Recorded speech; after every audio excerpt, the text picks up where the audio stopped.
Hello viewers, आज हम देखो कंपाउंड इंटरेस्ट को कहाँ पे अप्लाई करें वो समझेंगे।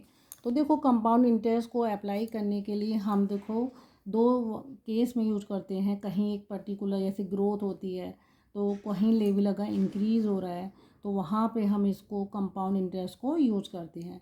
तो देखो कुछ चीज़ें हैं जहाँ पे आप इसको यूज करेंगे, जैसे कि इंडिया की पॉपुलेशन है, ठीक है। आप लिख सकते हैं यहाँ पे इंडियाज़ पॉपुलेशन,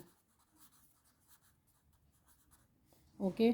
अब जैसे दिल्ली में है तो दिल्ली में आपको पता है कि दिल्ली का पॉल्यूशन कितना है, पॉल्यूशन लेवल को आप देखते हैं, पॉल्यूशन लेवल, ओके।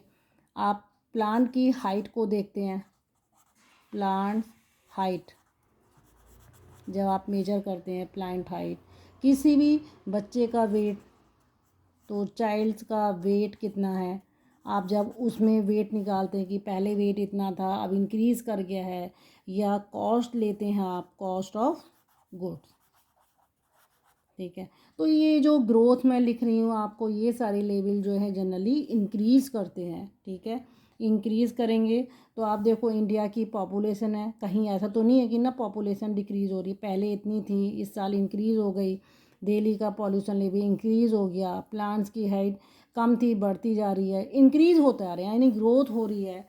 तो उस केस में हम क्या करते हैं, कंपाउंड इंटरेस्ट को यूज़ करते हैं कि किस तरीके से हम उसको यूज़ करना है, हमें वो बताना है। तो सपोज़ जैसे कि आपका रेट ऑफ ग्रोथ है, अगर इंडिया की पॉपुलेशन इतनी है तो आपकी ग्रोथ कितनी है, ग्रोथ पर ईयर, कितनी ग्रोथ मतलब पहले से कितनी ग्रोथ हुई है, तो आप ग्रोथ पर ईयर जब बोलते हैं तो वो आपका क्या बन जाता है, रेट ऑफ ग्रोथ, ठीक है। और फिर इस रेट ऑफ ग्रोथ को निकालने के लिए कि आपका कितना है, पहले पॉपुलेशन इतनी थी, ठीक है, जैसे 2025 चल रहा है तो 2024 में इंडियाज़ की पॉपुलेशन इतनी थी, अब 2025 में पॉपुलेशन बढ़ के इतनी हो गई है, तो कितने परसेंट बढ़ी, या एक साल में कितना चेंज हुआ है, 2 साल में कितनी पॉपुलेशन बढ़ी है, ये सब हम इसी कंपाउंड इंटरेस्ट के बेस पे ही निकालते हैं। तो सपोज़ एक फार्मूला है, जैसे बी है इक्वल टू बी जीरो है, ठीक है, 1+R/100, ओके। ये आपका एन आ गया। तो यहाँ देखो ये जो आर दिया है आपका, ये रेट ऑफ ग्रोथ है, ये जो आर चलता है जैसे आप रेट ऑफ इंटरेस्ट निकाल रहे थे, ये आपका क्या है, rate of growth per year चलेगा, पर ईयर। जैसे रेट ऑफ इंटरेस्ट निकालते थे पर एनम, तो ऐसे ही पर ईयर चलेगा। एन क्या है, एन आपका है नंबर ऑफ ईयर्स, सेम है जैसे आप कंपाउंड इंटरेस्ट में आप टी टाइम ले रहे थे, ऐसी नंबर ऑफ ईयर्स चलेंगे आपके। अब रही ये बात, ठीक है, आप वहाँ पी लिख रहे थे और यहाँ अमाउंट लिख रहे थे, तो बी जीरो जो है आपकी क्या है, बी जीरो आपकी क्या बन जाएगी, प्रजेंट पॉपुलेशन बन जाएगी, ठीक है। कोई भी क्वांटिटी है ये आपकी बन जाएगी प्रजेंट मेजर, ठीक है, प्रजेंट मेजर ऑफ क्वांटिटी। किसी भी क्वांटिटी को जब आप मेजर कर रहे हैं तो वो प्रजेंट है, ठीक है। और ये जो वी है, इसको अगर मैं कह दूँ ये क्वांटिटी आपकी कौन सी बन जाएगी, ये बनेगी मेजर ऑफ क्वांटिटी आफ्टर, ये मैं टाइम ले रही हूँ ना, आफ्टर एन, तो आफ्टर एन ईयर्स। यानी कि अगर मान लो पॉपुलेशन आपकी 2020 में इतनी है, अगर मैं कंपेयर कर रही हूँ, तो ऑब्वियसली अगर 2025 में मैं पॉपुलेशन मान के चल रही हूँ कि इस समय इतनी है, ठीक है, 3 साल बाद अगर रेट ऑफ ग्रोथ हमारी इतनी ही रही तो 3 साल बाद पॉपुलेशन कितनी हो जाएगी, तो उस केस में हम वी जीरो हमारा क्या होगा, आज की पॉपुलेशन होगी, और 3 साल बाद पॉपुलेशन कितनी होगी, इंक्रीज ही होगी, ठीक है, तो वो हम बी मानेंगे। यानी एन ईयर्स बाद पॉपुलेशन कितनी होगी वो इसको मानेंगे। इसी को मैं आपको देखो एक एग्जाम्पल के उसमें समझाऊंगी आपको। देखो आपके आगे ये क्वेश्चन है, the present population of A town is 48,000, it is increasing, कोई रेट दिया है कि 5% की रेट से वो इंक्रीज़ हो रही है, तो what will be the increase in population in next 3 years, यानी कि अगले 3 साल में पॉपुलेशन कितनी बढ़ जाएगी अगर यही रेट रहा तो। ठीक है, तो आपको इसमें देखो क्या करना है। सबसे पहले आप क्या लिखोगे, आप एग्जाम्पल कर रहे हो तो आप क्या लिखोगे, ये गिवन। तो गिवन आपको क्या दिया है, प्रेजेंट पॉपुलेशन दी है, और आप किसी भी चीज़ को जो प्रेजेंट क्वांटिटी है उसको आप किससे करते हैं, V0 से डिनोट कर रहे हैं। ओके, तो आपकी प्रेजेंट पॉपुलेशन कितनी हो जाएगी, 48,000 हो जाएगी। आपको रेट दिया है, किस रेट से वो इंक्रीज़ हो रही है, वो रेट आपको दिया है 5% पर ईयर।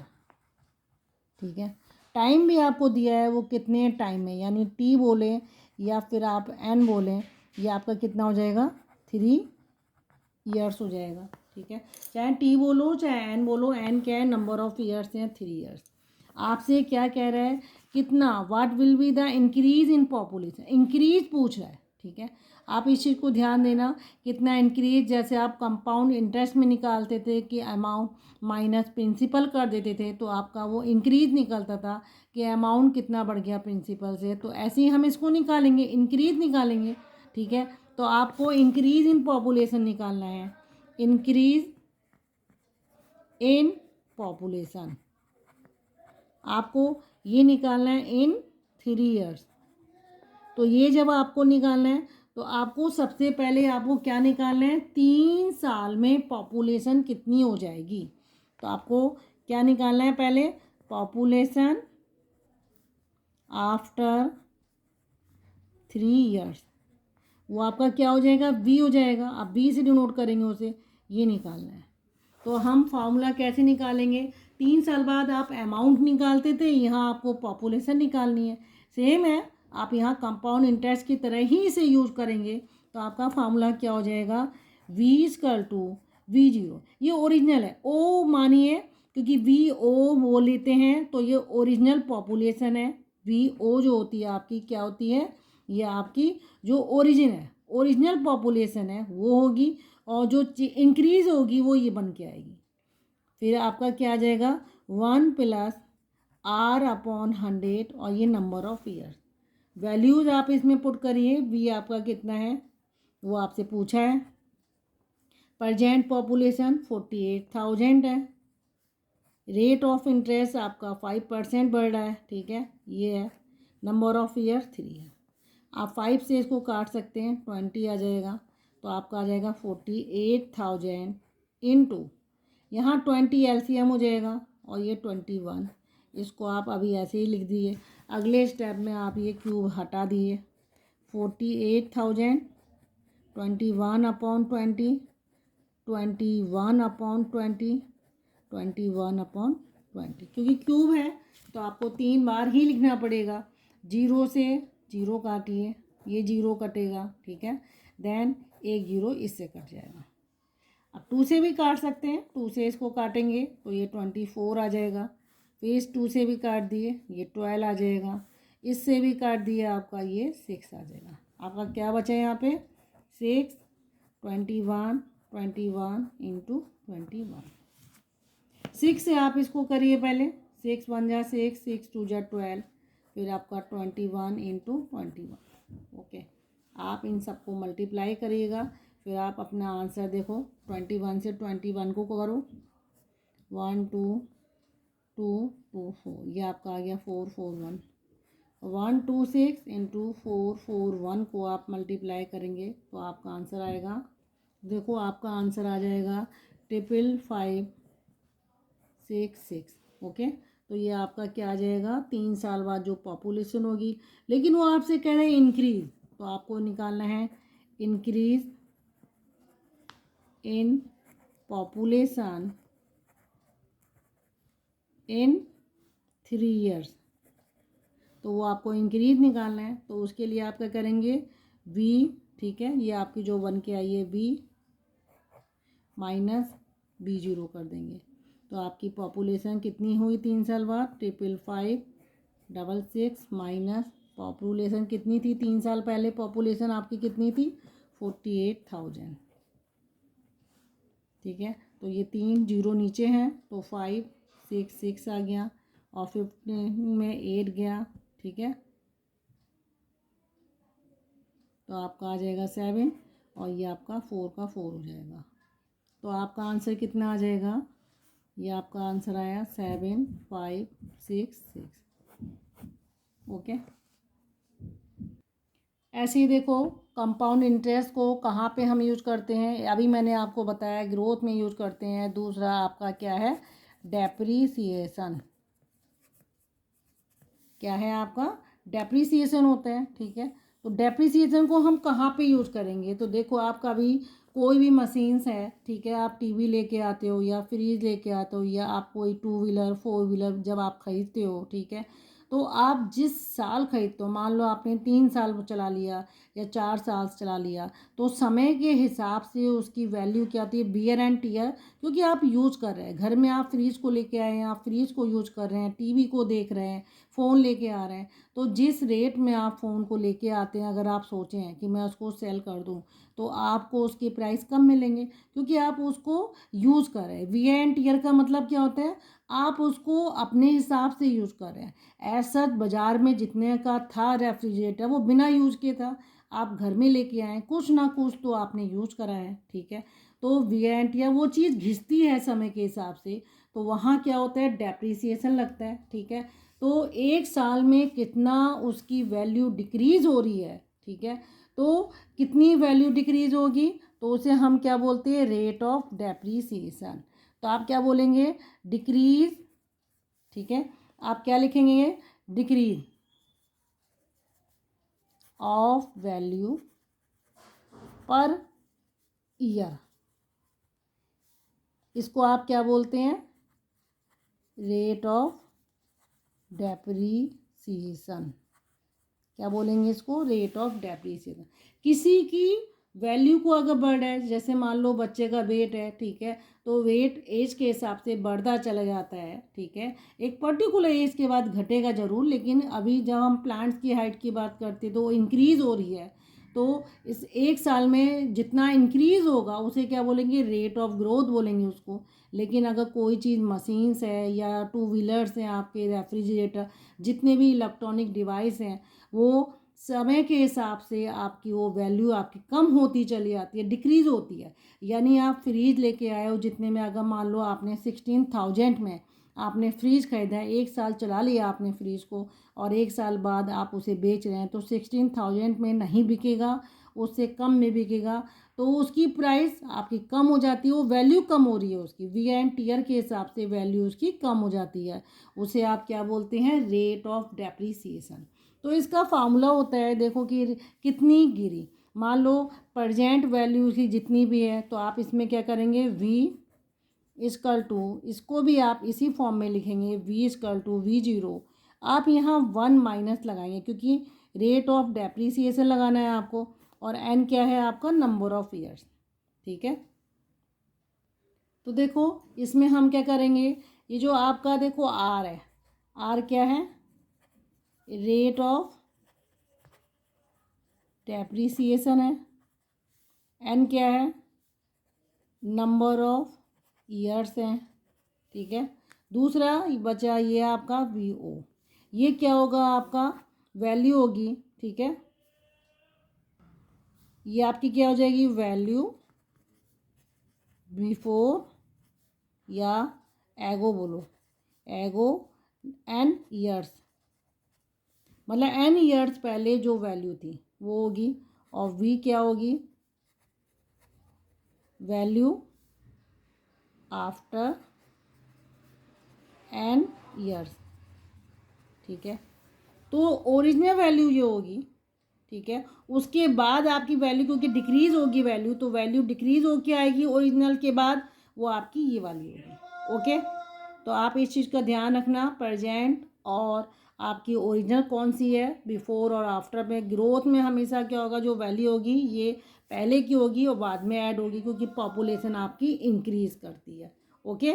तो इसका देखो एक एग्जाम्पल लेते हैं हम। देखो, डेप्रिसिएशन के लिए एक एग्जाम्पल देखते हैं। The value of A machine purchase 2 years ago, ठीक है, 2 साल पहले कोई मशीन खरीदी गई है, वो डेप्रिसिएट हो गई। डेप्रिसिएट का मतलब उसकी वैल्यू धीरे धीरे कम होती गई है, किस रेट से, 10% के हिसाब से, ठीक है। इफ़ इट्स प्रजेंट वैल्यू उसकी कितनी दी है, 97,200। तो आपको क्या निकालनी है कि अगर आज की तारीख में इतनी है तो 3 साल बाद भी इसकी वैल्यू क्या होगी। तो देखो इस टाइप के जब क्वेश्चंस आते हैं तो आपको क्या करना है, एक आपको फ्लो चार्ट बनाना है, ठीक है। फ्लो चार्ट का मतलब आप यहाँ पे लिखिए प्रजेंट वैल्यू लिखिए। अब वो आपसे कह रहा है 2 years एगो, तो 2 years एगो आप पीछे जाएंगे, ठीक है। तो 2 years एगो का मतलब 2 years एगो, ये रही।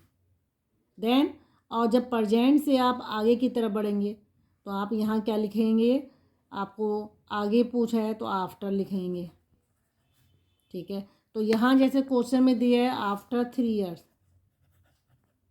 ठीक है। तो 3 years बाद कितनी उसकी वैल्यू होगी। तो देखो ये डेप्रिसिएशन की बात कर रहा है। अगर आज उसकी वैल्यू कितनी है, प्रजेंट वैल्यू उन्होंने कितनी कही है, 97,200, ओके। तो ये उसकी वैल्यू है। तो 2 साल पहले आपको देखो खुद ही दिख रहा होगा कि ये वैल्यू जो है यहाँ पे इससे ज़्यादा आ रही होगी 2 साल पहले, क्योंकि ये डेप्रिसिएट हुई है। किस रेट से डेप्रिसिएट हुई है, 10% जो डेप्रिसिएशन बोल रहा है। यानी यहाँ पे जो खरीदी गई थी, जो अमाउंट यहाँ पे थी, उसमें डेप्रिसिएशन हुआ, 10% डिक्रीज़ होती गई, तब कहीं जाके ये वैल्यू निकल के आई है, ठीक है। आगे भी इसमें क्या होगा, 10% का डेप्रिसिएशन लगता जाएगा हर साल। तो ये वैल्यू 3 साल बाद इससे भी कम हो जाएगी, क्योंकि डेप्रिसिएशन का मतलब ही क्या होता है, आपकी जो प्रजेंट वैल्यू है वो 10% हर साल के हिसाब से आपकी कम होती चली जाएगी।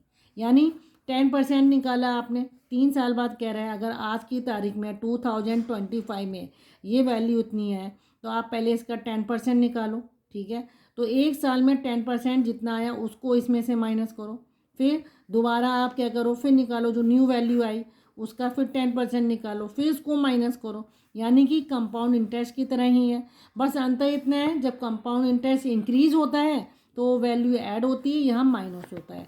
तो ये डेप्रिसिएशन वाला फार्मूला लगाएंगे। हमसे फर्स्ट में जो पार्ट पूछा है, क्या पूछा है, वैल्यू आफ्टर 3 years। आपसे ये पूछा है 3 साल बाद आपकी जो मशीन है उसकी वैल्यू कितनी होगी। तो 3 साल बाद मशीन की वैल्यू कम होगी, ठीक है। तो देखो जब हमें 3 साल बाद इसकी वैल्यू पूछी है तो ये 3 साल बाद जो आपकी वैल्यू आएगी ये रही। यहाँ आप लिखोगे v equal to v original है, ये प्रजेंट वैल्यू होगी, ये आपका आएगा 1 - R/100 इंटू 3, ओके। अब देखो ये जो वैल्यू है आपकी, यहाँ मैं आपको बता देती हूँ वैल्यू आपकी कौन सी है, आफ्टर 3 years, ठीक है। ये वैल्यू आपकी 3 years वाली है। दूसरा ये जो V0 दिया है आपको, ये V0 आपका क्या हो जाएगा, ये आपकी प्रजेंट वैल्यू है, V0 प्रजेंट वैल्यू, ओके। ये आपकी ये हो जाएगी। और आपको फार्मूले में पुट कर देना है 1 - R/100 और ये 3। तो आपको देखो आफ्टर 3 years है तो V निकालना है। V0 आपकी कितनी है, प्रजेंट में आपकी कितनी है, 97,200 है। फिर 1 माइनस करोगे, ठीक है। R कितना है आपका, 10 है अपॉन 100 और ये क्यूब हो जाएगा, ओके। ये आप जो फार्मूले में n लिखोगे, अभी तो n नंबर ऑफ ईयर्स होते हैं, यहाँ पे n ही चलेगा, ओके। अब आप n कितना है, 3 हो गया आपका, ठीक है। गिवन जो क्वेश्चन में दिया है आपका n 3 है, ठीक है, 3 साल बाद। तो आपका क्या हो जाएगा, यहाँ पे 97,200 हो गया और ये 100 इसको काट दो आप, 10 हो गया। तो आपका ऊपर कितना आ जाएगा, 10 - 1 9/10, ये क्यूब आ गया। इसको जब आप सॉल्व करेंगे 97200, ठीक है, और इंटू 9/10, 9/10, 9/10, एक जीरो इसका कटा, एक जीरो इससे कट गया, ओके। अब ये सब आपस में मल्टीप्लाई होंगे, अपॉन 10 होगा, ठीक है। चाहे तो आप इसको काट सकते हैं या आप इसको मल्टीप्लाई कर लिए। तो देखो जब मल्टीप्लाई करोगे आपका आंसर आएगा 708,588 अपॉन 10, ओके। तो जब 10 से आप इसको डिवाइड करेंगे 708588.8, तो आपकी 3 साल बाद उसकी जो वैल्यू होगी, प्रजेंट जो मशीन है आज की वैल्यू जो इतनी है 97,200 है, वो आपकी वैल्यू 3 साल बाद आपकी कितनी हो जाएगी। तो आप क्या लिखेंगे, वैल्यू आफ्टर 3 years इज़ ₹70,858.8 क्योंकि डेप्रीसिएट हो रहा है और वैल्यू कम आएगी। तो जब डेप्रीसिएशन आप लगाते जाओगे वैल्यू कम होगी, तो आप बीच में माइनस वाला से फार्मूला लगाएंगे क्योंकि वैल्यू को आपको कम करना है। ओके, इसी का देखो सेकंड पार्ट, वो आपसे क्या कह रहा है, it's value when it was purchase. तो देखो हमारी प्रेजेंट वैल्यू आपको गिवन थी, प्रजेंट वैल्यू कितनी है 97200। ओके, ये प्रजेंट वैल्यू थी। आपको डेप्रीसिएशन भी दिया था, रेट ऑफ डेप्रीसिएशन जो था 10% का है। दूसरा आपसे क्या कह रहा है, वो आपको क्या कह रहा है, 2 साल पहले आपको एन भी दिया है, 2 years एगो की बात कह रहा है वो। तो आपको कौन सी वैल्यू निकालनी है, 2 साल पहले। तो आपको निकालनी है वैल्यू बिफोर, या फिर आप एगो लिखो, एगो 2 years, 2 years एगो कितनी वैल्यू थी। आप देख के बताओ 2 years पहले इसकी वैल्यू ज़्यादा होगी या कम होगी, तो वो ज़्यादा होगी। ओके, तो आप जब फार्मूला लगाएंगे तो आप यहाँ पे क्या लिखेंगे, देखो जब एगो आएगी ये वैल्यू ज़्यादा आएगी। ओके, तो ऑब्वियसली ये वैल्यू जब ज़्यादा आएगी तो आप इसमें क्या करेंगे, ओरिजिनल वैल्यू। अब ओरिजिनल वैल्यू जो ज़्यादा होगी ना, आप इस चीज़ को या आप इसमें कंफ्यूज करते हैं, जो वैल्यू हमारी ज़्यादा आने के चांस होते हैं वी ओरिजिनल बन जाती है नेगेटिव के केस में। ठीक है, क्योंकि आप यहाँ डेप्रीसिएशन लगा रहे हैं, ये आपका आ जाएगा इनटू एन। तो ये वी जो है आपका कौन सा होगा, प्रजेंट वैल्यू होगा। ओके, तो आपका ये आप क्या लिख दोगे, वी प्रजेंट लिख दो, और यहाँ पे जो ओरिजिन है ये आपका आ जाएगा 2 years एगो, ये आ गया इंटू 1 माइनस आर अपॉन 100, ये आ गया एन। तो वैल्यू प्रजेंट वैल्यू कितनी है 97200। आपको ये V0 निकालना है क्योंकि वो वैल्यू आपकी इंक्रीज़ होगी। फिर आप देखो 1 माइनस रेट ऑफ इंटरेस्ट 10 है और टाइम आपको गिवन है 2।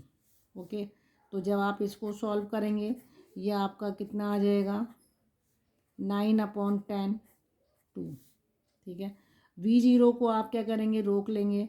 आप इसको ओपन भी कर सकते हैं, 97200 कर दिया आपने, फिर आपने करा 97200 V0 9 × 9 अपॉन 10 × 10।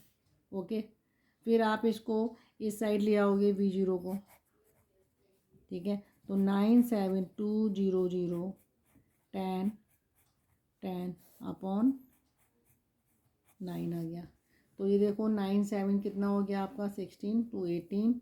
ये देखो 9 से काट दो, 9 1 जा 9 9 18, 9 8 जा 72 और 0।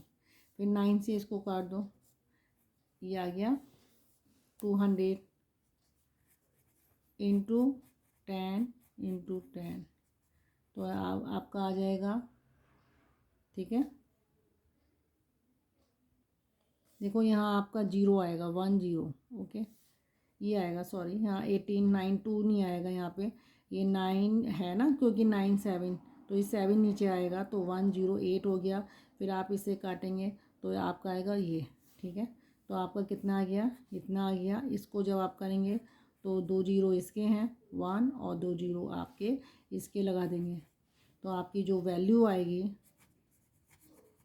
Value of machine before 2 years, ठीक है, इज़ ₹1,20,000। तो ये आपकी वैल्यू निकल के आ जाएगी। Okay viewers.